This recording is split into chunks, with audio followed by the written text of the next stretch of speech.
സഭയുടെ അടിസ്ഥാനം ഏതാണ്? മുമ്പേ യേശു പറഞ്ഞല്ലോ, ഈ പാറമേലാണ് ഞാൻ എൻ്റെ സഭയെ പണിയുന്നത്. പാതാള ഗോപുരങ്ങൾക്ക് ജയിപ്പാൻ കഴിയാത്ത ഉറപ്പുള്ള ഒരു പാറയിലാണ് സഭയെ പണിയുന്നത്. മെശിഹ ജനിക്കുന്നതിന് 950 വർഷങ്ങൾക്കപ്പുറം ദാവീദ് എന്ന രാജാവ് തന്റെ സങ്കീർത്തനത്തിൽ എഴുതി, നാശകരമായ കുഴിയിൽ നിന്നും കുഴഞ്ഞ ചേറ്റിൽ നിന്നും അവൻ എന്നെ കയറ്റി എന്റെ കാലുകളെ അവൻ ഉറപ്പുള്ള പാറയിൽ നിർത്തി. ഏത് പാറയാണ്? പാതാള ഗോപുരങ്ങൾക്ക് ജയിപ്പാൻ കഴിയാത്ത പാറയിലാണ് എന്റെയും നിങ്ങളുടെയും കാല് നിൽക്കുന്നത്. ഈ സഭ പണിയപ്പെടുന്നത് വിശ്വസിക്കുന്നവർ കരങ്ങൾ ഉയർത്തി ശക്തിയായിട്ട് ഒരു ഹല്ലേലൂയ പറഞ്ഞാട്ടെ. ഇനി അടുത്ത ഭാഗത്തേക്ക് പോകാം. സഭയുടെ ഉപദേശങ്ങൾക്ക് ഒരു അടിസ്ഥാനമുണ്ട്. സഭാ ഉപദേശങ്ങൾക്ക് ഒരടിസ്ഥാനമുണ്ട് സഹോദരങ്ങളെ. ക്രിസ്തുവിന്റെ പ്രായം അല്ല ക്രിസ്തുവിന്റെ അളവോളം എത്തിച്ചേരുക എന്നുള്ളതാണ് സഭയെക്കുറിച്ച് ആഗ്രഹിക്കുന്നത്. നമ്മൾ നാട്ടിൻപുറത്തെ വിവാഹ നിയമങ്ങൾ പഠിച്ചാൽ തന്നെ വിവാഹ നിയമങ്ങൾ പല രീതിയിലാണ്. ഭാരത വിവാഹ നിയമം അനുസരിച്ചാൽ വധുവരന്മാർക്ക് നിയമിക്കപ്പെട്ട പ്രായം വെച്ചിട്ടുണ്ട്. പുരാതന കാലത്ത് ബാല്യവിവാഹങ്ങളൊക്കെ ഉണ്ടായിരുന്നു. ഇപ്പോൾ നമ്മുടെ രാജ്യം ഒരിക്കലും അത് അനുവദിക്കത്തില്ല. വിവാഹം കഴിക്കുന്ന പെൺകുട്ടിക്ക് 19 വയസ്സ്, പുരുഷന് 20 വയസ്സെന്നുള്ള രാജ്യ നിയമങ്ങളുണ്ട്. ബൈബിളിന് ചില നിയമങ്ങളുണ്ട്. ബൈബിളിന് ചില നിയമം, ആ നിയമം അനുസരിച്ച് അറിഞ്ഞോ അറിയാതെയോ ആ സ്ത്രീക്കൊരു ഭർത്താവും ആ പുരുഷനൊരു ഭാര്യ ഉണ്ടായിരിക്കാൻ പാടില്ല.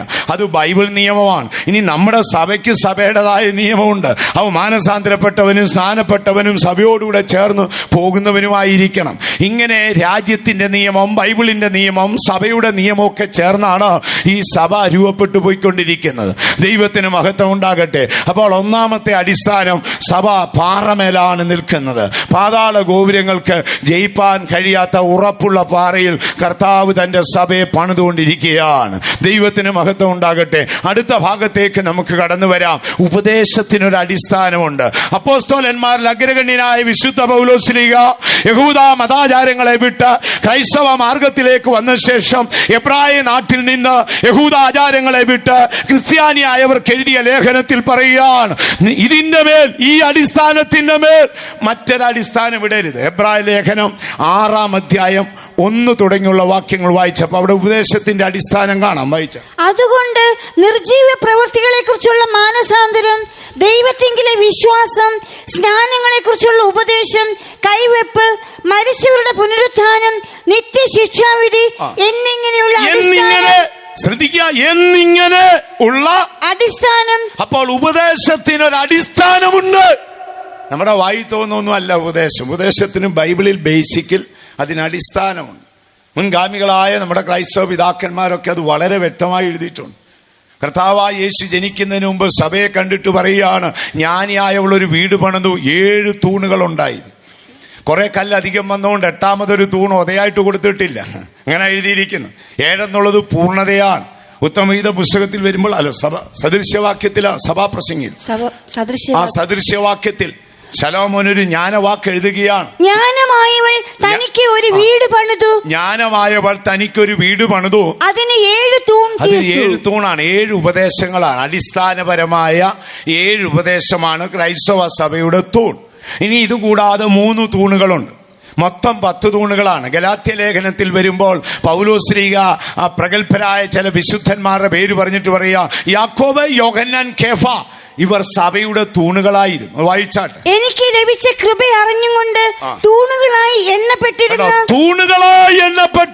യാക്കോബ്, കേഫ, യോഹന്നാൻ 3 വ്യക്തികളാണ്. ആ വ്യക്തികളല്ല തൂണ്, അവരുടെ സ്വഭാവ ഗുണമാണ് തൂൺ. പത്രോസ് പശ്ചാത്തപിച്ച് കരയും. യാക്കോബ് നീതിയുള്ള പുരുഷനായിരുന്നു. യോഹന്നാൻ സ്നേഹത്തിന്റെ അപ്പോസ്തലനാണ്. ഒരുവൻ നേരെ നിൽക്കണമെങ്കിൽ അവൻ പ്രാണൻ ശരീരത്തെ വിടുംവരെയും പശ്ചാത്തപിക്കുന്ന മനുഷ്യനായിരിക്കണം. ചില മനുഷ്യരെ നിങ്ങൾ കണ്ടിട്ടില്ല.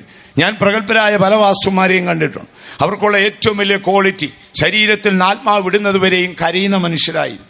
അതൊരു ചെറിയ കാര്യമല്ല, വലിയ മുതൽക്കൂട്ടാണ്. Pastor M. പോൾ എന്ന് പറയുന്ന ഒരാളും നമുക്കിടയിൽ ഉണ്ടായിരുന്നു.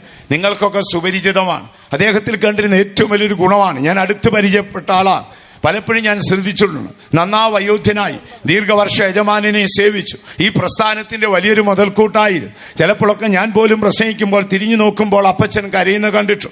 പരേതനായ പാസ്റ്റർ വൈ തോമസ് അദ്ദേഹത്തിൽ ഞാൻ കണ്ടിട്ടുണ്ട്. എല്ലാ മനുഷ്യർക്കും കാണാൻ ഒക്കത്തില്ല സഹോദരങ്ങളെ. ഇത് പത്രോസിന്റെ ആത്മാവാണ്. അവൻ പുറത്തുപോയി അതിദുഃഖത്തോടെ കരഞ്ഞു. ഇനി യോഹന്നാൻ എന്നൊരു അപ്പോസ്തലനുണ്ട്. കർത്താവേ, സ്വർഗം തരണമേ, കിരീടം തരണമേ, അവിടെ ഇരിപ്പിടം തരണമേ, കിടക്ക തരണമേ എന്നല്ല, യേശുവിനോട് ആഴത്തിലുള്ള സ്നേഹമാണ്, ആഴത്തിലുള്ള സ്നേഹം. യാക്കോബ് എന്നൊരു അപ്പോസ്തലനുണ്ട്. അദ്ദേഹം നീതിയുടെ അപ്പോസ്തലനാണ്. നമ്മൾ നീതി പുലർത്തുന്നവരായിരിക്കണം, പാപത്തെ ഓർത്ത് പശ്ചാത്തപിക്കുന്നവരായിരിക്കണം, യേശുവിനോട് ആഴത്തിൽ സ്നേഹമുള്ളവരായിരിക്കണം. ഈ 3 വിശുദ്ധന്മാരുടെ ഗുണമാണ്. നിങ്ങൾ ശ്രദ്ധിച്ചിട്ടുണ്ടോ? ഇവർ സഹസഞ്ചാരിയാണ്. ഒരിക്കലും ബാല്യ മരിച്ചുപോയി. യേശു അവിടെ ചെല്ലുകയാണ്. എല്ലാവരെയും പുറത്താക്കി. ശിഷ്യന്മാരെല്ലാം പുറത്തു നിന്നു. പക്ഷേ ഈ 3 പേർ യേശുവിനോട് അകത്ത് കയറി. മരുവമലയിൽ വന്ന് മോശയും ഏലിയാവും സംസാരിച്ചു. അപ്പോൾ ഈ 3 വിശുദ്ധന്മാർ കൂടെ ഉണ്ടായിരുന്നു. ഗെത്സമനയിൽ യേശു വേദനപ്പെട്ട് കരഞ്ഞു. അപ്പോൾ യേശുവിനോടുകൂടെ ഈ 3 സ്ത്രീകന്മാരുണ്ടായിരുന്നു. മശിഹാ മരണം വിട്ടുയർത്തു, രക്തത്താൽ സഭയെ വാങ്ങി, സഭയുടെ തൂണുകളെ ഈ വിശുദ്ധന്മാരുണ്ടായിരുന്നു. പ്രിയ ദൈവമക്കളെ, ഈ സ്വഭാവമുള്ള ഒരു ശുശ്രൂഷകൻ, ശ്രദ്ധിക്കുക, ഈ സ്വഭാവമുള്ള ഒരു വിശ്വാസി, അവൻ യേശുവിന്റെ ശുശ്രൂഷയിൽ പങ്കാളിയാകാം. അവൻ യേശുവിന്റെ മരുവമലയിലെ തേജസ് കാണാം. അവൻ യേശുവിനോടുകൂടെ ഗെത്സമനയിൽ കരയാം. അവൻ യേശു രക്തം കൊടുത്ത് വാങ്ങിയ സഭയെ താങ്ങി നിർത്തും. അപ്പോൾ സഭയ്ക്ക് ഇപ്പോൾ ഞാൻ പറഞ്ഞല്ലോ 7 3 10 തൂണുകളാണ്. യാക്കോബിന്റെ ഗുണമൊക്കെ നമുക്ക് വേണം എന്ന് പറഞ്ഞാൽ അവരുടെ രൂപം ഉണ്ടാക്കി വണങ്ങണമെന്നല്ല കേട്ടോ. അവരുടെ സ്വഭാവ ഗുണം പഠിച്ചെടുത്ത് നമ്മൾ അതുപോലെ അനുകരിക്കണം. ഇനി നമുക്കൊരു 7 തൂണുകളുണ്ട് സഭയുടെ അടിസ്ഥാന ഉപദേശം. അതിലെ 5 തൂണുകൾ വിശ്വാസ പ്രമാണമാണ്. ശ്രദ്ധിക്കുക, ക്രൈസ്തവരുടെ സഭാ പ്രമാണം നിങ്ങൾ പഠിക്കുമ്പോൾ അതിലെ 5 കാര്യം വിശ്വാസ പ്രമാണമാണ്, 2 കാര്യം അനുഷ്ഠാന പ്രമാണമാണ്. 5 കാര്യം വിശ്വസിക്കണം, 2 കാര്യം അനുഷ്ഠാനമായി പാലിക്കണം. വിശ്വസിക്കേണ്ടത് ഏകസത്യ ദൈവത്തെയും ദൈവത്താൽ ഐക്യപ്പെട്ട മശിഹായുടെ ക്രൂശുമരണം, പിന്നെ എബ്രായ ലേഖനത്തിൽ നിങ്ങൾ വായിച്ചല്ലോ, മരിച്ചവരുടെ പുനരുത്ഥാനം, ന്യായവിധി, ഇങ്ങനെയുള്ള അടിസ്ഥാനങ്ങളുണ്ട്. ഇനി നമുക്ക് നോക്കാം എന്താണ് അനുഷ്ഠാന പ്രമാണം. അനുഷ്ഠാന പ്രമാണം ഏതാണെന്നറിയാമോ? യേശു പറഞ്ഞു, അന്തിമ അത്താഴത്തിൽ നിന്നവൻ അത്താഴത്തിനിരിക്കുമ്പോൾ പന്തിയിൽ നിന്ന് എഴുന്നേറ്റ് അവന്റെ നിലയങ്കി ഊരിവെച്ച് ഒരു തോർത്തെടുത്ത് അരയിൽ ചുറ്റി താൻ ഒരു പാത്രത്തിൽ വെള്ളവുമായി സ്ലീഹന്മാർ അടുക്കൽ പോയി അവരെ കാൽപാദം കഴുകുന്നതിനിടയിൽ പറഞ്ഞു, നിങ്ങൾ എന്നെ എന്ത് വിളിക്കുന്നു? ആരോ ഒരുവൻ പറഞ്ഞു, ഗുരു എന്നാണ്. ഗുരുവും കർത്താവുമായ ഞാനാണിത് ചെയ്യുന്നത്. അടുത്തത്, ഞാൻ വരുവോളം നിങ്ങൾ എൻ്റെ ഓർമ്മയ്ക്ക് ചെയ്യണം. പുതിയ നിയമസഭയിലെ അനുഷ്ഠാന പ്രമാണങ്ങളിലെ ഏറ്റവും പ്രധാനപ്പെട്ടതാണ് നമ്മുടെ വിശുദ്ധ കുർബാന, അല്ലെങ്കിൽ പ്രൊട്ടസ്റ്റന്റുകാരുടെ ഭാഷയിൽ പറഞ്ഞാൽ മശിഹായുടെ അന്തിമ അത്താഴം. ഇത് വളരെ ഇമ്പോർട്ടൻ്റ് ആണ്. സുറിയാനി ഭാഷയിൽ ഇതിന് കുർബാന എന്ന് പറയും. മശിഹായുടെ രക്തവും മാംസവും ഭക്ഷിക്കുകയാണ്. ഇത് വാങ്ങി ഭക്ഷിപ്പീൻ, ഞാൻ വരുവോളം എൻ്റെ ഓർമ്മയ്ക്കായി ചെയ്യണം. കാലങ്ങൾ പലത് കഴിഞ്ഞ് കർത്താവിനെ അനുഗമിച്ച സ്ലീഹന്മാരിൽ ഒരുവനായ പൗലോസ് ശ്ലീഹ ഇതേക്കുറിച്ച് എഴുതി, ഞാൻ കർത്താവിൽ നിന്ന് പ്രാപിക്കുകയും നിങ്ങളെ ഏൽപ്പിക്കുകയും ചെയ്തതാണ്. അത് കർത്താവ് വരുവോളം അവന്റെ മരണത്തെ പ്രസ്താവിക്കുന്നു. സുറിയാനി ഭാഷയിൽ ഇതിന് കൃപാന എന്നും നമ്മുടെ മലയാള ഭാഷയിൽ കർത്താവിന്റെ അത്താഴം എന്ന് പറയും. അപ്പവും രക്തവും ഭക്ഷിച്ച് ജീവന്റെ പുതുക്കം പ്രാപിച്ച് പെസഹായുടെ ഓർമ്മയും പുതുക്കിയാണ്. കർത്താവ് വരുവോളം സഭയിൽ ഇത് തുടർന്നുകൊണ്ടേയിരിക്കും. യേശു എന്ന് വരുമോ അന്ന് വരെ തുടരുന്ന ഒരു അനുഷ്ഠാന പ്രമാണമാണ് ഈ വിശുദ്ധ കുർബാന എന്ന് പറയുന്നത്. ഇനി 2ാമത്തെ അനുഷ്ഠാന പ്രമാണം എന്തെന്നറിയാമോ? തന്റെ അന്തിമ നിമിഷമായി സ്വർഗാരോഹണം ചെയ്യുന്ന സമയമായി താൻ തന്റെ ശിഷ്യന്മാരെ ബഥാനിയയിൽ വിളിച്ചുകൂട്ടി തന്റെ ആണി പഴുതുള്ള കര ഉയർത്തി അവരെ അനുഗ്രഹിച്ചു. കാൽവറി ക്രൂശിൽ താൻ നേടിയെടുത്ത നിത്യരക്ഷയുടെ സൗഭാഗ്യം സകല ജാതികളോടും പ്രസംഗിക്കുവാൻ അവരെ അയക്കുകയാണ്. അവരോട് പറഞ്ഞു, പോകുവീൻ, എന്റെ പിതാവ് എന്നെ അയക്കുമ്പോൾ ഞാൻ നിങ്ങളെ അയക്കുന്നു. നിങ്ങൾ സകല സൃഷ്ടികളോടും പ്രസംഗിക്കണം. വിശ്വസിക്കുന്നവരെ പിതാവിന്റെയും പുത്രന്റെയും പരിശുദ്ധാത്മാവിന്റെയും നാമത്തിൽ സ്നാനം കഴിപ്പിച്ച് എന്റെ ശിഷ്യന്മാരാക്കിക്കൊള്ളണം. ഞാനോ ലോകാവസാനത്തോളം എല്ലാ നാളും നിങ്ങളോടുകൂടെ ഇരിക്കാം. ക്രൈസ്തവരുടെ അനുഷ്ഠാന പ്രമാണമാണ് ഞാൻ പറഞ്ഞത്. ഈ 2 കാര്യം യേശു വരുന്നവരെ തുടരും. ഒന്ന്, വിശുദ്ധ കുർബാന. നമുക്കിടയിലൊക്കെ ഇടയ്ക്ക് വെക്കാറില്ലേ? അന്തിമ അത്താഴം, മശിഹായുടെ പെസഹായുടെ ഓർമ്മദിനം. അപ്പം വാങ്ങി വാഴ്ത്തി നുറുക്കി കൊടുത്തു, വാങ്ങി ഭക്ഷിപ്പീൻ. എന്തിനാണ്? യോഹന്നാന്റെ സുവിശേഷം 6-ാം അധ്യായത്തിൽ യേശു പറഞ്ഞു, ഞാൻ സ്വർഗത്തിൽ നിന്നിറങ്ങി വന്ന അപ്പമാണ്, എന്നെ ഭക്ഷിക്കുന്നവൻ ജീവിക്കും. നിങ്ങൾ എന്നെ ഭക്ഷിക്കുന്നില്ലെങ്കിൽ നിങ്ങൾക്ക് നിത്യജീവനില്ല. ആകയാൽ മശിഹായുടെ നിത്യജീവൻ സഭയാം ശരീരത്തിലേക്ക് ഒഴുകിയെത്തേണ്ടതിന് പരിശുദ്ധ നിണത്താൽ വീണ്ടെടുക്കപ്പെട്ട എന്നിലും നിന്നിലും ആ ജീവൻ ചൈതന്യമായി തീരേണ്ടതിന് ആ അപ്പവും രക്തവും നമ്മൾ ഭക്ഷിക്കുകയാണ്. രണ്ടാമത്തെ അനുഷ്ഠാനം ഏതാണ്? സ്നാനം. വിശ്വസിക്കുന്നവൻ സ്നാനപ്പെടണം. ഇതാരാണ് പറഞ്ഞത്? പെന്തിക്കോസിലെ മത്തായി ഉപദേശിയുടെ ഉപദേശമല്ലിത്. ഇത് വാഴ്ത്തപ്പെട്ട മശിഹ സ്വർഗത്തിൽ നിന്ന് താണ ലോകത്തിലേക്ക് വന്ന നമ്മുടെ വാഴ്ത്തപ്പെട്ട മശിഹ 30-ാമത്തെ വയസ്സിൽ യെരുശലേമിൽ നിന്ന് 84 മൈൽ ദൂരം നടന്ന് ജോർദാൻ, കലങ്ങി മറിയുന്ന ജോർദാന്റെ തീരത്ത് ചെന്ന് തനിക്ക് മുന്നോടിയായി വന്ന യോഹന്നാൻ സ്നാപകന്റെ കൈക്കീഴിൽ സ്നാനമേറ്റ മശിഹ തമ്പുരാൻ സ്വർഗാരോഹണം ചെയ്യുമ്പോൾ തന്റെ സ്ലീഹന്മാരെ ഏൽപ്പിച്ചതാണ് സകല മനുഷ്യരോടും പ്രസംഗിക്കാൻ. അതിൽ യഹൂദൻ, യവനൻ, ദാസൻ, ആര്യൻ, ദ്രാവിഡൻ, അല്ലെങ്കിൽ ഹൈന്ദവൻ, ഇസ്ലാം, ക്രൈസ്തവൻ, ഇതൊന്നും വ്യത്യാസമില്ല. സകല മനുഷ്യരോടും പ്രസംഗിക്കണം. ആരെ സ്നാനപ്പെടുത്തണം? ക്രൈസ്തവർക്കിടയിൽ ആകെ ആശയക്കുഴപ്പം. പെന്തിക്കോസ്തുകാർ പറയുന്നത് മുതിർന്നവരെ മുക്കണമെന്ന്, മറ്റ് നാമതേ ക്രൈസ്തവർ പറയുന്നത് കുഞ്ഞുങ്ങളെ മുക്കണമെന്ന്. സത്യം തുറന്നു പറയാം, വേദപുസ്തകത്തിൽ ഇത് രണ്ടും പറഞ്ഞിട്ടില്ല. വേദപുസ്തകത്തിൽ വയസ്സനെ മുക്കാനും പിള്ളാരെ മുക്കാനും പറഞ്ഞിട്ടില്ല സഹോദരൻ. ബൈബിൾ പറഞ്ഞ എന്തെന്നറിയോ? നമ്മുടെ യേശു പറഞ്ഞതാണ്. ഞാൻ ബൈബിളിൽ ഏറ്റവും എപ്പോഴും പ്രാധാന്യം യേശു പറഞ്ഞതിനെ കൊടുക്കത്തുള്ളൂ. ഉള്ള കാര്യം ഞാൻ നിങ്ങളോട് പറയും. സ്ലീഹന്മാരൊക്കെ ആ കാലത്തെ സാഹചര്യങ്ങളോടൊപ്പം പലതും എഴുതി, അതിൽ തെറ്റില്ല, ആത്മാവ് ഹേമിച്ചിട്ടാണ്. എന്നാൽ യേശു പറഞ്ഞാണ് ഇമ്പോർട്ടൻറ്റ്. ഞാൻ എപ്പോഴും അദ്ദേഹം പറഞ്ഞത് വെച്ചേ ഞാൻ ജീവിക്കാറുള്ളൂ. യേശു എന്തു പറഞ്ഞു അതുപോലൊക്കെ ചെയ്തോണം. നിത്യതയുടെ രൂപം മനസ്സിൽ വരച്ചത് യേശുവാണ്. നമ്മുടെ അഡ്ജസ്റ്റ്മെന്റ് കൊണ്ടൊന്നും നമുക്ക് സ്വർഗത്തിൽ പോകാൻ നോക്കത്തില്ല. യേശു പറഞ്ഞ എന്താണെന്നറിയോ? നിങ്ങൾ പോകുവിൻ, സകല സൃഷ്ടികളോടും പ്രസംഗിക്കുക. അപ്പൊ സ്ലീഹന്മാരെല്ലാം അങ്ങനെ അമ്പരന്ന് നിൽക്കുക, ആണിപ്പഴുതുള്ള കരങ്ങൾ ഇങ്ങനെ ഉയർത്തിപ്പിടിച്ചു. ഇങ്ങനെ എഴുതിയിരിക്കുന്നു, അവരെ ബദാനിയോളം കൂട്ടിക്കൊണ്ടുപോയി അവരെ അനുഗ്രഹിച്ചു. ക്രൂസിൽ താൻ നേടിയെടുത്ത നിത്യരക്ഷയുടെ സുവിശേഷം സകല ജാതികളോടും പ്രസംഗിക്കണം. ഞാൻ നിങ്ങളെ അനാഥരായിട്ടൊന്നും വിടത്തില്ല, ലോകാവസാനം വരെ കൂടെ കാണും. നിങ്ങൾ എന്ത് ചെയ്യണം? സകല സൃഷ്ടികളോടും പ്രസംഗിക്കണം, ആരും ഒഴിവാക്കരുത്. അടുത്തത് എങ്ങനെയാണ്? എന്നാ വായിക്കാമോ? വിശ്വസിക്കുന്നവരെ, അങ്ങനല്ലേ വാക്യം? വിശ്വസിക്കുന്നവരെ പിതാവിന്റെയും പുത്രന്റെയും പരിശുദ്ധാത്മാവിന്റെയും നാമത്തിൽ സ്നാനം കഴിപ്പിച്ച് എന്റെ ശിഷ്യന്മാരാക്കിക്കൊള്ളണം. അപ്പോസ്തല പ്രവൃത്തിയിലാണ് വായിച്ചു. പിന്നെ അവൻ അവരോട്, നിങ്ങൾ ഭൂലോകത്തിലൊക്കെയും പോയി സകല സൃഷ്ടിയോടും സുവിശേഷം പ്രസംഗിപ്പീൻ. വിശ്വസിക്കുകയും സ്നാനമേൽക്കുകയും ചെയ്യുന്നവൻ രക്ഷിക്കപ്പെടും. ശ്രദ്ധിക്കുക, വിശ്വസിക്കുന്നവരെ മുക്കിയാൽ മതി. വിശ്വസിക്കാത്തവൻ 56 വർഷം ബന്ധിക്കോസി കൂടി നടന്നിട്ട് ഈ ഉണങ്ങിയ പാവിയെ പിടിച്ച് മുക്കി നനഞ്ഞ പാവിയായി, നനഞ്ഞ പാവി കുതിർന്ന പാവിയായി, കുതിർന്ന പാവി നാറുന്ന പാവിയാണ്. അതുകൊണ്ട് പ്രിയമുള്ളവരെ, ഞാൻ പറയാം, അങ്ങനെയുള്ള പാവിയൊന്നും പിടിച്ച് മുക്കരുത്. കുഞ്ഞുങ്ങളെ മുക്കുന്ന സൗകര്യാർത്ഥം കുഞ്ഞുങ്ങളെ മുക്കുന്നതാണ് നല്ലത്, അല്ലേ? സത്യത്തിൽ പറയാൻ കുഞ്ഞുങ്ങളെ വലിയ ബലപ്രയോഗമൊന്നും വേണ്ടാലോ. കൊച്ചു കുഞ്ഞല്ലേ, അവനെ കയ്യിലോട്ടെടുത്ത് തലേ വെള്ളം ഒഴിക്കുക, എന്ത് സൗകര്യമോ അല്ലേ? കൊച്ചു കുഞ്ഞുങ്ങളെ കണ്ടോണ്ട് പെൺകുഞ്ഞുങ്ങൾ പൊതുവേ തന്നെ കുട്ടിപ്രായം മുതലും മുതിർന്നാലും ഒക്കെ തന്നെ തലയിൽ വെള്ളം വീഴുമ്പോൾ ഒരു വെപ്രാളവും കരച്ചിലും ഒക്കെയാണ്. ആൺപിള്ളേർ തിരിച്ച് അവർക്ക് വെള്ളത്തിൽ കളിക്കുന്ന ഇഷ്ടമാണ്. നിങ്ങൾ ശ്രദ്ധിച്ചിട്ടുണ്ട്, ഈ കൊച്ചു കുഞ്ഞുങ്ങളെ കൊണ്ടുവന്നേ മാമൂസ മുക്കാൻ ഇങ്ങനെ നിർത്തും, വേറെ ആൾ ഏറ്റു പറയണം. അതാ നമുക്ക് അതെല്ലാം സഹിക്കാൻ വയ്യാത്ത അത്. ഇതൊക്കെ ഏതവും കൊണ്ടുവന്ന പരിപാടിയാണെന്നറിയത്തില്ല. ഞാൻ പലപ്പോഴും ചിന്തിച്ചിട്ടുണ്ട്, ഇതൊക്കെ എങ്ങനെ വന്ന് ഇതിനകത്ത് കയറിയടാ, ഏത് മാർക്കറ്റിൽ നിന്ന് മേടിച്ചടാന്ന് അവർക്ക്. ഇതൊക്കെ ആര് പറഞ്ഞു? യേശു എന്താ പറഞ്ഞത്? നിങ്ങൾ പുറപ്പെട്ട് വിശ്വസിക്കുന്നവനെ. അതിൽ ഹൈന്ദവനെന്നോ ഇസ്ലാമെന്നോ ഒന്നുമില്ല. ഇനി നമുക്കൊരു തെറ്റിദ്ധാരണയുണ്ട്, ഈ യേശു ക്രിസ്ത്യാനികളുടെ ദൈവമാണെന്ന്.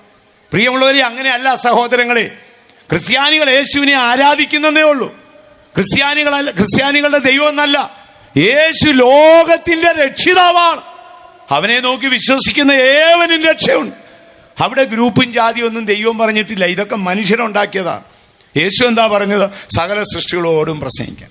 അപ്പൊ ഒരുത്തൻ വിശ്വസിച്ചാൽ അവനെ അന്നേരം എന്ത് ചെയ്തേക്കണം? സ്നാനപ്പെടുത്തണം. ഇതെങ്ങനെയോ സഭയ്ക്കിടയിൽ നുഴഞ്ഞു കയറി. നല്ല കൊച്ചു കുഞ്ഞുങ്ങളെ കണ്ടിട്ടില്ലേ നിങ്ങൾ? ഈ ആമ്പിള്ളാരെയൊക്കെ ഒരുത്തൻ ഏറ്റുപറയണം. അതാ നമുക്ക് സഹിക്കാൻ വയ്യാത്ത. തലേ തൊട്ടപ്പൻ ഏറ്റു പറയണം. എന്താ പറയേണ്ടത്? എന്താ പറയുന്നത്? കുഞ്ഞിന് പകരം ഏറ്റു പറയാണ്, ഞാൻ സാത്താനെ തള്ളിക്കളയുന്നു, മശിഹായെ കൈക്കൊള്ളും. ഏറ്റു പറയണം. ഇവന് ഇങ്ങേന്ന് പറയാനുള്ളത് പോലും അറിയത്തില്ല. അവനെ കൈ പിടിച്ചോണ്ട് വേറൊരുത്തൻ പറയാം, ഇപ്പൊ അടുത്ത കാലത്ത് ഒരാളിങ്ങനെ മുക്ക വിളിച്ചിട്ട് തണ്ണിയൊക്കെ അടിക്കുക എന്നും കണ്ട ലെവല് വന്ന് ശനിയാഴ്ച അടിച്ചതിന്റെ ലെവല് പോകാതെ ഞായറാഴ്ച വന്നിരിക്കുക. അപ്പം അദ്ദേഹം പറഞ്ഞു കൊടുത്തിടാ ഞാൻ പറയുന്ന പോലെ പറയാം. സാത്താനെ നിന്നെ കൈക്കൊള്ളുന്നു, മശിഹായെ നിന്നെ സ്വീകരിക്കുന്നത് പറയാൻ. ഇവൻ പറഞ്ഞു മശിഹായെ നിന്നെ സ്വീകരിക്കുന്നു. 1-2 പ്രാവശ്യം ആയപ്പം ദേഷ്യം വന്നു. നിനക്കെന്നെ കേൾവിയില്ലടാ, പറയുന്ന പോലെ പറഞ്ഞൂടെ. അപ്പം ചോദിക്കാണ് എന്തിനാ പ്രശ്നത്തിന് പോകുന്നു? നമ്മൾ എന്തിനാ പ്രശ്നത്തിന് പോകുന്നു? ശത്രുക്കളെ സ്നേഹിക്കണമെന്നല്ലേ യേശു പറഞ്ഞു. അതുകൊണ്ട് മശിഹായെ നിന്നെ കൈക്കൊള്ളുന്നെന്ന് പറയാം, സാത്താനെ നിന്നെ തള്ളുന്ന. നമ്മൾ എന്തിനാ ഈ പ്രശ്നത്തിന് പോകുന്നു? കൊള്ളാം, അവൻ എന്തൊരു അറിവാണെന്ന് നോക്കിക്കോളൂ. ദൈവമക്കളെ, ഇതിനാലൊന്നും നിത്യതയുടെ കവാടം തുറക്കത്തില്ല. ആന മണ്ടത്തരങ്ങളാ കേട്ടോ. ബൈബിൾ വിശ്വസിക്കുന്നവനാണ് ക്രൈസ്തവൻ. അവന്റെ അടിസ്ഥാന വിശ്വാസ പ്രമാണം ബൈബിളാണ്.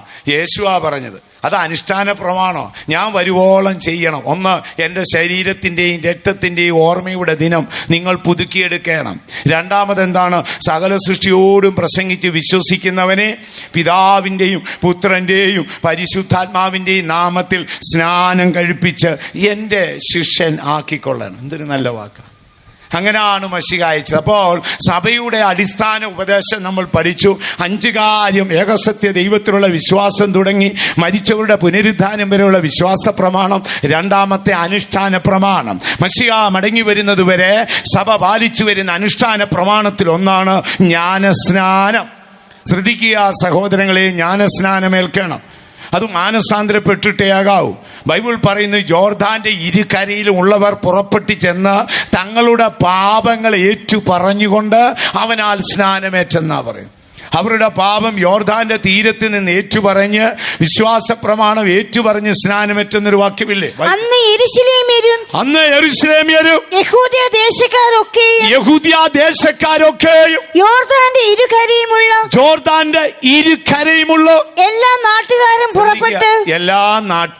പുറപ്പെട്ട് അവന്റെ അടുക്കൽ ചെന്ന് തങ്ങളുടെ പാപങ്ങളെ ഏറ്റു പറഞ്ഞുകൊണ്ട്. ആരാ സ്നാനപ്പെട്ടത്? പാപങ്ങളെ ഏറ്റു പറഞ്ഞുകൊണ്ട് യോർദാൻ നദിയിൽ അവനാൽ സ്നാനമേറ്റു. വളരെ വ്യക്തമായി തിരുവെഴുത്തിൽ എഴുതിയിരിക്കുന്നു. പൗലോസ്ലീഹായുടെ രക്ഷ നമ്മൾ കണ്ടില്ലേ? രക്ഷിക്കപ്പെട്ടു ദമസ്കോസിന്റെ പടിവാതിക്കൽ വെച്ച് സ്വർഗീയ ദർശനമുണ്ട്. അനന്യാസ് എന്ന് പറയുന്ന ഒരു സാധു മനുഷ്യൻ അവിടെയുണ്ട്. അദ്ദേഹം ചെന്നു, അനന്യാസ് വിളിച്ചു, ശൗലേ എന്ന്. അപ്പോൾ അനന്യാസ് എന്ന് ശൗല് ചോദിക്കും, നിനക്കെന്നെ അറിയാമോ? ദമസ്കോസിന്റെ പടിവാതിക്കൽ വെച്ച് പ്രത്യക്ഷനായ കർത്താവിനോട് പറഞ്ഞു, അനന്യാസ് എന്ന് പറയുന്ന ഒരുവൻ വരുമെന്ന്. ഉടനെ അടുത്ത ഭാഗത്ത് പറയുന്നു, അവൻ വിശ്വസിച്ച് എഴുന്നേറ്റ് സ്നാനമേറ്റു, അവന്റെ കണ്ണുകളെ തുറന്നു. സ്വർഗം നമ്മെ സഹായിക്കട്ടെ. തിരുവെഴുത്തുകളെ നമുക്ക് അനുസരിക്കാം. സഭയുടെ അടിസ്ഥാന ഉപദേശമാണ് ഞാൻ പറഞ്ഞത്. ആ സഭയുടെ പ്രമാണങ്ങളെ നമ്മൾ പാലിക്കണം. സഭ യേശു രക്തം കൊടുത്തു വാങ്ങിയതാണ്. ഈ സഭയിൽ പത്രോസിന്റെ വാക്കുകൾ നമുക്ക് നോക്കാം. 1-ാം നൂറ്റാണ്ടിലെ 1ാമത്തെ പോപ്പായ വിശുദ്ധ പത്രോസ് പെന്തക്കോസ് നാളിൽ പരിശുദ്ധാത്മാവിന്റെ സാന്നിധ്യം ഉണ്ടായപ്പോൾ നാട്ടുകാരെല്ലാം കൂടെ ഓടിക്കൂടി. 120 പേരോളം. യേശുവിന്റെ അമ്മ മറിയം ആ കൂട്ടത്തിലുണ്ട്. യേശുവിനെ രഹസ്യമായി സന്ദർശിച്ച നിക്കോദിമോസ് ആ കൂട്ടത്തിലുണ്ട്. യേശുവിന്റെ ശവശരീരം ഏറ്റുവാങ്ങിയ അരിമത്യക്കാരനായ ജോസഫുണ്ട്. ജോസിഫാസ് എന്ന ചരിത്രകാരൻ പറയുന്നു, അക്കാലത്ത് യഹൂദ ബെൻഹർ എന്ന് പറയുന്ന അക്കാലത്ത് ഒരു യഹൂദ പ്രമാണിയുണ്ട്. ഇവരെല്ലാം കൂടെ ചേർന്നാണ് ഈ 120 പേർ ഒന്നിച്ച് പ്രാർത്ഥിച്ചിരുന്നു. പരിശുദ്ധാത്മാവിൽ ഇറങ്ങി വന്നു. ആത്മാവിന്റെ സാന്നിധ്യം കൊണ്ട് അവർ അന്യഭാഷയിൽ സംസാരിച്ചു. അവരുടെ നാവുകൾ അഗ്നിജ്വാലയ്ക്കൊത്ത നാവായി. അവരുടെ ആത്മീയ ചൈതന്യം കണ്ട് ജനം ഓടിക്കൂടി. അവർ ചോദിച്ചു, യജമാനന്മാരെ, ഞങ്ങൾ രക്ഷ പ്രാപിപ്പാൻ എന്ത് ചെയ്യാൻ? അക്കാലത്തെ ഏറ്റവും മുതിർന്ന പാസ്റ്ററാണ് ബഹുമാനപ്പെട്ട പാസ്റ്റർ പത്രോസ് കേഫ. അദ്ദേഹം അങ്ങോട്ട് എഴുന്നേറ്റു. നല്ല പ്രാസംഗികനാണ്. എഴുന്നേറ്റ് ശുദ്ധ ഭാഷയിൽ പറഞ്ഞു, യഹൂദന്മാരെ കേട്ടുകൊള്ളുവിൻ, ഇത് വീഞ്ഞു കുടിച്ച് വെളിവുകേട് പറയുകയല്ല. അന്ത്യകാലത്ത് സകല ജഡത്തിന്മേലും എന്റെ ആത്മാവിനെ പകരുമെന്നുള്ള യോവേലിന്റെ പ്രവചന നിവൃത്തിയാണ്. നിങ്ങൾ ക്രൂശിച്ചു കൊന്ന യേശുവിനെ എന്റെ പിതാവായ ദൈവം ഉയർത്തി. അവനിപ്പോൾ സിയോനിലെ രാജാവാണ്. അവൻ ഉയരത്തിലെ ശക്തി ഭൂമിയിലേക്ക് അയച്ചിരിക്കുന്നു. വീണ്ടും പറയുന്നു, എന്ത് ചെയ്യണം? നിങ്ങൾ മാനസാന്തരപ്പെട്ട് ഓരോ കർത്താവായ യേശുവിന്റെ നാമത്തിൽ സ്നാനമേൽപ്പീൻ, എന്നാൽ പരിശുദ്ധാത്മാവ് എന്ന ദാനം നിങ്ങൾക്ക് ലഭിക്കും. സഭയുടെ അടിസ്ഥാന ഉപദേശം. എബ്രായ ലേഖനത്തിൽ പൗലോസ് പറഞ്ഞു, ഈ അടിസ്ഥാനത്തിന്റെ മേൽ വേറൊരു അടിസ്ഥാനം കൊണ്ടിടരുത്. അടിസ്ഥാനമായി പോയ മേൽക്കൂര കാണത്തില്ല. അപ്പോൾ പിതാക്കന്മാരിട്ടിരിക്കുന്ന അടിസ്ഥാനത്തിൽ നിൽക്കണം. പത്രോസിന്റെ പ്രസംഗം നമുക്ക് വായിച്ചു നോക്കാം. അപ്പോസ്തല പ്രവൃത്തി 2-ാം അധ്യായത്തിൽ വരുമ്പോൾ അദ്ദേഹത്തിന്റെ പ്രഭാഷണം കേട്ടില്ലേ? അദ്ദേഹം എന്തൊക്കെയാണ് പറയുന്നത്? ഒന്ന്, നിങ്ങൾ മാനസാന്തരപ്പെടണം. രണ്ടാമത്, നിങ്ങൾ യേശു ക്രിസ്തുവിന്റെ നാമത്തിൽ, പിതാവിന്റെയും പുത്രന്റെയും പരിശുദ്ധാത്മാവിന്റെയും നാമത്തിൽ സ്നാനമേൽക്കണം. അടുത്ത വരികൾ എന്താണ് പറയുന്നത്? എന്നാൽ പരിശുദ്ധാത്മാവ് എന്ന ദാനം നിങ്ങൾക്ക് ലഭിക്കും. വീണ്ടും അടുത്ത വാക്ക് എന്ത് പറയുന്നു? വക്രതയും കോട്ടവുമുള്ള തലമുറയ്ക്കിടയിൽ നിന്ന് നിങ്ങൾ വേർപെട്ടിരിപ്പീൻ. വക്രതയും കോട്ടവുമുള്ള നാശയോഗ്യമായ നരയോഗ്യമായ ആ അധാർമികതയുടെ അഴുക്കുചാലിൽ ഒഴുകുന്ന ആ സമൂഹത്തിൽ നിന്ന് നിങ്ങൾ വേർപെട്ടിരിപ്പീൻ. നിങ്ങൾ വിശുദ്ധന്മാരോടുള്ള കൂട്ടായ്മ ആചരിച്ച് അപ്പഞ്ഞുറുക്കിയും പൊരുവീൻ. പത്രോസിന്റെ പ്രസംഗം വായിപ്പാൻ നമുക്ക് സമയം പോരാ. ഓർത്തുകൊള്ളണമേ, ഇത് സഭയുടെ അടിസ്ഥാന ഉപദേശമാണ്. യേശുവാണ് ഈ സഭയ്ക്ക് മറുവില കൊടുത്തിരിക്കുന്നത്. യേശുവായ പാറമേലാണ് ഈ സഭയെ പണിതിരിക്കുന്നത്. ഈ സഭ ക്രിസ്തുവിന്റെ ശരീരമാണ്. ഈ സഭ ക്രിസ്തുവിന്റെ മണവാട്ടിയാണ്. ഈ സഭ ക്രിസ്തുവിന്റെ ആലയമാണ്. ഈ സഭ ദൈവത്തിന്റെ തോട്ടമാണ്. ഈ സഭയുടെ ഉപദേശ പ്രമാണങ്ങളാണ് നമ്മൾ പഠിക്കുന്നത്. ഒരടിസ്ഥാന ഉപദേശമുണ്ട്. ദൈവത്തിന് മഹത്വം ഉണ്ടാകട്ടെ. ഈ ഉപദേശപ്രകാരം വേണം നമ്മൾ ജീവിക്കാൻ. എങ്ങനെയെങ്കിലുമൊക്കെ ജീവിച്ച് ദയവായി കാലം കഴിച്ചു കൂട്ടരുതേ സഹോദരൻ. ഇപ്പൊ ന്യൂ ജനറേഷൻ സഭകളുണ്ട്. ന്യൂ ജനറേഷൻ സഭ ഊതി വീഴ്ത്തും. എന്നാലും ഞാൻ കണ്ടു ഊതി വീഴ്ത്തുക. പിന്നെ സർട്ടിഫിക്കറ്റ് എഴുതി കൊടുക്കുക. 150 രൂപ എങ്ങാണ്ടേ ഉള്ളൂ. സർട്ടിഫിക്കറ്റ് എഴുതി കൊടുത്ത് അത് മേടിക്കുമ്പോൾ ആത്മാവിനറിയാം എന്തൊരു തരികടകളൊക്കെയാണെന്നറിയാം. അന്ത്യകാലമായി സഹോദരങ്ങളെ, നന്നായിട്ടൊന്നറിയുക. കർത്താവായ യേശു രക്തം കൊടുത്ത് മേടിച്ചതാണ് ഈ സഭ. നമ്മുടെ പ്രകടനവും പ്രഹസനവും ഒന്നും സ്വർഗം തുറന്ന് തരത്തിൽ. പ്രാണൻ ശരീരത്തെ വിടും, ആത്മാവ് ദുഃഖിക്കും. അന്തിമ വിധിയുടെ നാളിൽ നീ ഓർക്കുക, നിന്റെ പൂർവ്വപിതാവായ അബ്രഹാം ആദാമേ എന്ന് ദൈവം വിളിച്ചപ്പോൾ ദുഃഖിതനും ലജ്ജിതനും നഗ്നനുമായി ദൈവത്തിന്റെ മുമ്പിൽ നിന്നതുപോലെ അന്തിമ വിധിയുടെ നാളിൽ നിന്റെ പ്രാണൻ നിൽക്കാതിരിക്കണമെങ്കിൽ നീ ആരുടെയെങ്കിലും പ്രമാണം പാലിച്ച് നിന്റെ ആയുസ് കഴിച്ചു കൂട്ടരുത്. നേരെ ചൊവ്വനെ ജീവിച്ചാലേ സ്വർഗത്തിൽ പോകാനൊക്കത്തുള്ളൂ. അല്ല, നമ്മൾ ചിന്തിക്കുന്ന പോലൊന്നും സ്വർഗം തുറന്നു കിടക്കുകയല്ല. നമ്മുടെയൊക്കെ ചിന്ത കൊട്ടാരക്കര KSRTC ബസ് സ്റ്റാൻഡ് പോലെ ഇങ്ങനെ തുറന്നു കിടക്കുകയാണ്. തിരുവനന്തപുരം സൂപ്പർ ഫാസ്റ്റ് കോട്ടയത്ത് നിന്ന് വന്ന് കീനടിച്ചകത്ത് കയറി അപ്പോഴേക്കിന് എന്ത് ചെയ്യുന്നറിയാമോ? മറ്റൊരു അങ്കമാലിക്കുള്ളൊരു KSRTC ഇതിലേ ഇറങ്ങിപ്പോയി. അതിലേ കയറുകയും ഇതിലേ ഇറങ്ങുകയും ചെയ്യുന്നതല്ല സ്വർഗം, കേട്ടോ. നന്നായിട്ട് ഓർത്തോണം. അവനവൻ, ഇങ്ങനെ നല്ല വാക്കാ, അവനവൻ ശരീരത്തിലിരിക്കുമ്പോൾ ചെയ്തത് നല്ലതാണേലും തീയതാണേലും അതിന് തക്കവണ്ണം പ്രാപിപ്പാൻ ന്യായാസനത്തിന്റെ മുമ്പിൽ പോയി നിൽക്കും. നന്നായി അറിയാം, ഒരു ജന്മം ഒരു ജീവിതമേ ഉള്ളൂ. ഈ ജന്മത്തിൽ ഈ ജീവിതത്തിൽ അത്യാവശ്യമായി ചില കാര്യങ്ങൾ അറിഞ്ഞ് ജീവിതത്തെ ക്രമീകരിക്കുക. നാം ദൈവസഭയുടെ ഭാഗമാണ്. ഇനി നമുക്ക് അടുത്ത ഭാഗത്തേക്ക് കടന്നു വരാം. ഇപ്പോൾ നമ്മളെ സഭയുടെ 3 അടിസ്ഥാനങ്ങളാണ് ചിന്തിക്കുന്നത്. ക്രിസ്തുവാകുന്ന പാറമേൽ ശരീരമായ സഭയെ പണിതിരിക്കുന്നു. 2, ഉപദേശത്തിന്റെ അടിസ്ഥാനം പഠിച്ചു. മാനസാന്തരപ്പെടണം, ജലസ്നാനമെടുക്കണം, പരിശുദ്ധാത്മാവെന്ന ദാനം പ്രാപിക്കണം, വേർപാട് സൂക്ഷിക്കണം, വിശുദ്ധന്മാരോട് കൂട്ടായ്മ ആചരിക്കണം, തലയാകുന്ന ക്രിസ്തുവിനോളം സകലത്തിലും വളരുവാൻ നിങ്ങൾ ആത്മീയ ചൈതന്യം പ്രാപിക്കണം. മുമ്പേ നമ്മളൊരാളുടെ സാക്ഷ്യം കേട്ടല്ലോ. അദ്ദേഹം ദീർഘവർഷക്കാലം ഇന്ത്യ ഗവൺമെന്റിന്റെ ആർമിയെ സേവിച്ച മനുഷ്യൻ. പിൽക്കാലത്ത് വന്നപ്പോൾ ആത്മീയതയിൽ കൂടുതൽ പ്രാപിക്കേണ്ടതിനൊരു സെമിനാരിൽ പോയി പഠിച്ച ആൾ. വാർദ്ധക്യത്തിൽ സെമിനാരിൽ പോയി പഠിക്കുന്ന അനേകരെ ഞാൻ കണ്ടിട്ടുണ്ട്. ഞാൻ ചേത്തക്കലിരിക്കുമ്പോൾ അവിടെ ഒരു അപ്പച്ചനുണ്ടായിരുന്നു. ഇപ്പം ഉണ്ടോ എന്ന് എനിക്ക് അറിഞ്ഞുകൂടാ. ഒത്തിരി പ്രായമുള്ള അപ്പച്ചൻ 8 മക്കളോ 9 മക്കളോ കണ്ട ഏതാണ്ട് ഒരു സർക്കാർ ജോലി. അതൊക്കെ കഴിഞ്ഞപ്പോൾ അപ്പച്ചൻ ഇതുപോലെ എവിടെയോ സെമിനാറിലൊക്കെ പോയി പഠിച്ചു. അപ്പോൾ ഇടയ്ക്കിടയ്ക്ക് ഫെയ്ത്തോമി വരും. പുള്ളി എന്നിട്ട് എന്ത് ചെയ്യാണ്? ഏതോ ഒരു ബൈബിൾ കോളേജിൽ പഠിക്കുകയാണ്. അതിങ്ങനെ ലെറ്റർ വഴി പഠിച്ചുകൊണ്ടിരിക്കുക. കുറെ ക്വസ്റ്റ്യൻ ആൻസർ എഴുതാൻ എൻ്റെ അടുക്ക വന്നു. ഞാൻ ചോദിച്ചു, എന്തിനാ പറ്റാ? തന്നെ നടക്കാൻ വയ്യ, കണ്ണും കുഴിഞ്ഞ് പല്ലും കുഴിഞ്ഞ് കൂനി വടിയും കുത്തി വടി സ്നേഹിതനായി കൂടെ നടക്കുക. ഇനിയിപ്പോൾ എന്തിനാ ഇത് പഠിക്കുന്നത്? അപ്പോൾ ഒരു വലിയ മർമ്മം പറഞ്ഞു കേട്ടോ. നമുക്കോ പൗലോസ്ലിയായിക്കോ അറിയാത്തൊരു മർമ്മം എനിക്ക് പറഞ്ഞു. ഞാൻ അമ്പരന്ന് പോയി. അപ്പൊ എനിക്ക് കുറെ ലിസ്റ്റ് തന്നു, പാസ്റ്റർ എന്നെ ഒന്ന് സഹായിക്കാമോ? ഞാൻ പറഞ്ഞാട്ടെ. അപ്പൊ അതിന്റെ എല്ലാ ആൻസർ ഞാൻ മെനക്കെട്ട് എഴുതി കൊടുക്കുക. പുള്ളിക്ക് ഫസ്റ്റ് ക്ലാസ് കിട്ടി. ഞാൻ ചോദിച്ചു, എന്തിനാണ് ഈ വാർദ്ധക്യത്തിൽ പോയി സെമിനാരി പഠനം നടത്തുന്നത്? അതെ, എൻ്റെ കുഞ്ഞുങ്ങൾക്കൊരു ഭയങ്കര നിർബന്ധമുണ്ട്. അവരെ മാസം കാശ് അയക്കുമ്പോൾ അതിന്റെ ദശാംശം പാസ്റ്റർമാർക്ക് കൊടുക്കണമെന്ന്. ഈ 8 കൂടെ കാശ് അയക്കുമ്പോൾ ദശാംശം കൊടുത്താൽ മാസം 1,00,000 രൂപയുണ്ടെന്നേ. ഇതിപ്പോ നമ്മൾ വല്ലവർക്കും കൊടുക്കാൻ നോക്കൂ. അപ്പൊ ഞാനൊരു കാര്യം തീരുമാനിച്ചു. പെൻഷനായപ്പോൾ സെമിനാരിൽ പോയി പഠിച്ച് ഇപ്പൊ ഞാനൊരു പാസ്റ്ററാണ്. അപ്പൊ ആ 8 പേരുടെയും ദശാംശം എനിക്കെടുക്കാം. പൗലോസിന് പോലും ഈ മർമ്മം അറിയത്തില്ല. അറിയാമോ? ഈ മർമ്മം അറിയാവുന്ന ആരെങ്കിലും ഇവിടെ ഉണ്ടോ? ഞാൻ തൊഴുതു. 65-70 വയസ്സായ അപ്പൻ പല്ലും മോണയും കൊഴിഞ്ഞ പരുവായപ്പോ എന്താണ് സെമിനാരി പഠിക്കാൻ പോയി? വേറൊന്നിനല്ല, ആരെയും നന്നാക്കാനല്ല. അപ്പോൾ ഒരു പാസ്റ്റർക്ക് ദശാംശം കൊടുക്കണമെന്ന് ഒരേ ഒരു നിർബന്ധമാണ് പിള്ളേർക്ക്. അവർ അമേരിക്കയെ നയിക്കും. അപ്പൊ ഇത്രയും കാശ് ഒന്നിച്ചു കൊടുക്കാനുള്ള ടെൻഷൻ കൊണ്ട് പാവപ്പെട്ട അപ്പൻ കണ്ണു കാണത്തില്ലെങ്കിൽ പോലും കഷ്ടപ്പെട്ട് എഴുതി പഠിച്ച് സർട്ടിഫിക്കറ്റ് മേടിച്ചു വെച്ചിരിക്കുകയാണ്. എന്തിനാണ്? ഈ 8 പേരുടെയും ദശാംശത്തിൽ 10 പൈസ കൊടുക്കണം. അപ്പൊ എന്നോട് പറയുക, കഴിഞ്ഞ മാസം പോലും ഞാനാ എടുക്കുന്നത്. കാരണം എന്നെ ഞാൻ IPC പോയി അവിടെ അവരുടെ തലയെ കൈവച്ചു പാസ്റ്റ് ആക്കിക്കൊണ്ട് ഇനിയിപ്പം ദശാംശം, ഇപ്പം ഞാൻ കൂടെ ദശാംശം അങ്ങോട്ട് കൊടുക്കേണ്ട പരുവമായി.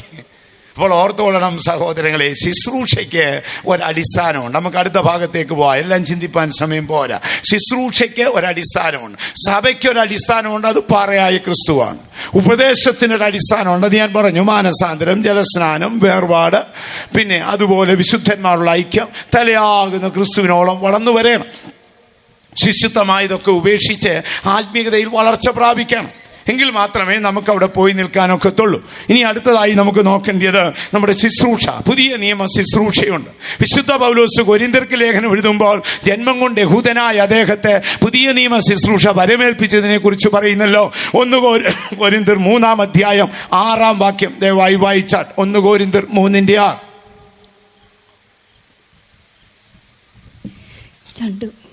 അവൻ ഞങ്ങളെ 2 കൊരിന്ത്യർ അവൻ ഞങ്ങളെ പുതുനിയമത്തിന്റെ ശുശ്രൂഷകന്മാരാകുവാൻ പുതിയ നിയമത്തിന്റെ ശുശ്രൂഷകരാകുവാൻ പ്രാപ്തരാക്കി. അപ്പൊ 2 നിയമമുണ്ട്. പഴയ നിയമത്തിലൊരു ശുശ്രൂഷയുണ്ട്. ഇത് അഹരോന്റെ കുടുംബത്തിലേതാണ്, വേറെ ആർക്കും കൈയടത്താനൊക്കത്തില്ല. അഹരോന്റെ മകനായ ഏലിയാസറിന്റെ മകനായ ഫിനെഹാസ് ഇങ്ങനെ തുടരുകയാണ്. പുതിയ നിയമത്തിൽ പൗലോസ്ലീഹ ഒരു ബെന്യാമിനാണ്. അദ്ദേഹം പറയുന്നു, അവൻ ഞങ്ങളെ പുതിയ നിയമ ശുശ്രൂഷയ്ക്ക് പ്രാപ്തരാക്കി. ഒന്നുകൂടെ വായിച്ചാട്ടെ. അവൻ ഞങ്ങളെ പുതുനിയമത്തിന് ശുശ്രൂഷകന്മാരാകുവാൻ പ്രാപ്തരാക്കി. പുതിയ നിയമത്തിനൊരു ശുശ്രൂഷയുണ്ട്, അതിനൊരു ക്രമമുണ്ട്. നമ്മുടെ വാഴ്ത്തപ്പെട്ട മശിഹാ തമ്പുരാനെ കുറിച്ച് പഠിക്കുമ്പോൾ പൗലോസ് പറയുന്നു, അപ്പോസ്തോലനും മഹാപുരോഹിതനുമായ യേശുവിനെ ശ്രദ്ധിച്ചു നോക്കുവിൻ. മഹാപുരോഹിതൻ പഴയ നിയമത്തിലെ ഏറ്റവും ഉയർന്ന ശുശ്രൂഷകനാണ്. അപ്പോസ്തോലൻ പുതിയ നിയമത്തിലെ ഏറ്റവും ഉയർന്ന ശുശ്രൂഷകനാണ്. ആകയാൽ ഈ ശുശ്രൂഷകന് ഒരു ക്രമവും ചിട്ടയും സ്വർഗം നിയമിച്ചിട്ടുണ്ട്.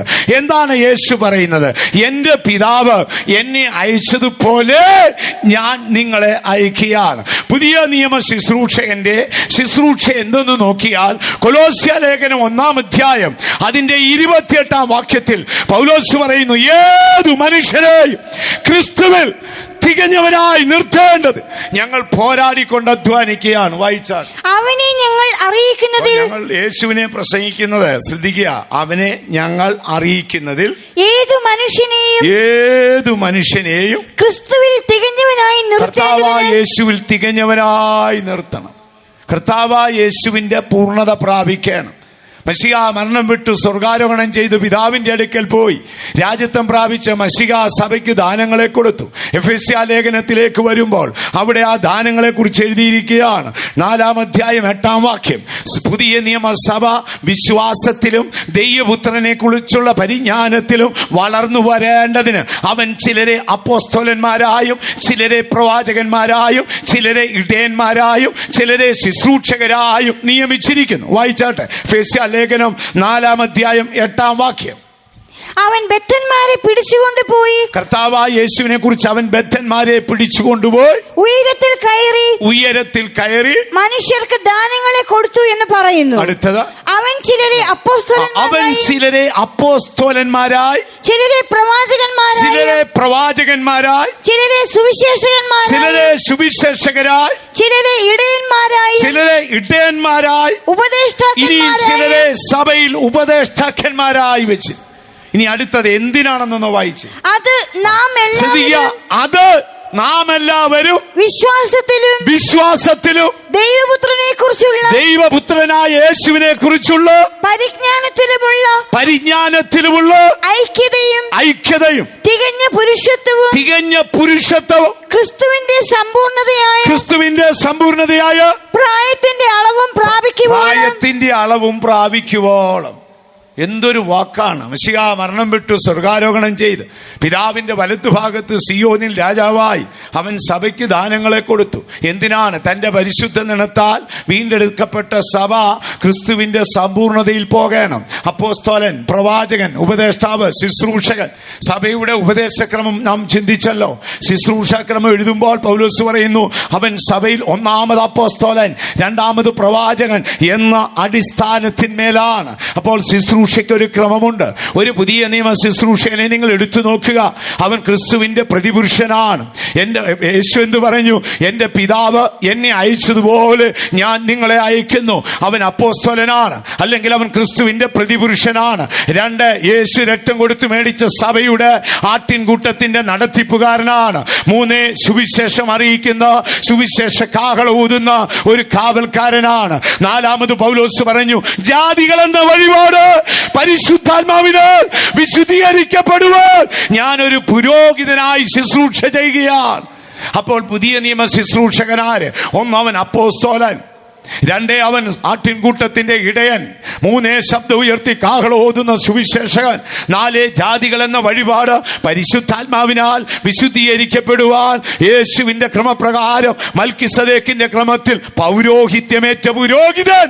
ഇങ്ങനെയാണ് ഒരു പുതിയ നിയമ ശുശ്രൂഷകൻ. ഇനി ഇദ്ദേഹത്തിന്റെ ജോലി എന്താണെന്നറിയാമോ?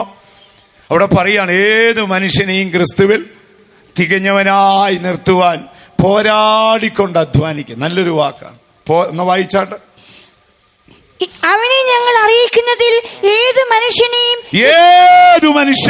ക്രിസ്തുവിൽ തികഞ്ഞവനായി നിർത്തേണ്ടതിന്. സഭയുടെ ശുശ്രൂഷ ക്രമമാണ് ഞാൻ നിങ്ങളോട് പറയുന്നത്. കർത്താവായ യേശു പരിശുദ്ധ നിണത്താൽ വീണ്ടെടുക്കപ്പെട്ട സഭയിൽ ശുശ്രൂഷരുടെ ഗണത്തിൽ 5 ഭാഗം നാം കണ്ടു. അപ്പോസ്തലൻ, പ്രവാചകൻ, ഉപദേഷ്ടാവ്, ശുശ്രൂഷകൻ, ഇടയൻ. ഇങ്ങനെ ഇവരുടെ എല്ലാം സ്വഭാവം നമുക്ക് ആവശ്യമാണ്. സകല വിശുദ്ധന്മാരോടും കൂടെ ചേർന്ന് വേണം നിങ്ങൾ ദൈവിക സ്നേഹത്തിന്റെ ആഴം ഗ്രഹിക്കാൻ.